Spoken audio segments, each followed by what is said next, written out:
ไม่ใช่ยิ้วนะ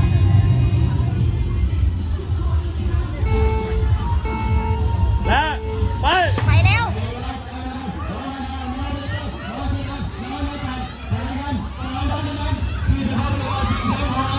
มา